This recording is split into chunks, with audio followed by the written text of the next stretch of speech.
Kembali berpenampilan macho, Aming langsung banjir pujian.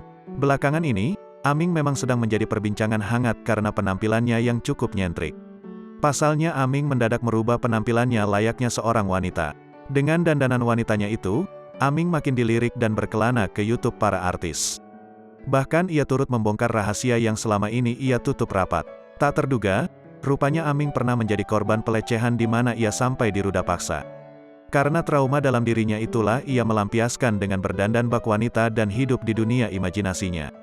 Akan tetapi, di momen lebaran ini Aming mencolok dengan dandanan yang lebih macho. Dalam foto yang ia unggah ke Instagram itu, Aming mengenakan atasan bernuansa gelap yang dipadu-padankan dengan jaket. Ia juga ikut menyertakan kacamata, topi dan juga kalung sebagai penunjang penampilan. Penampilan Aming kali ini sama seperti pria pada umumnya. Sebagai caption, ia menyebut kalau sedang melamun.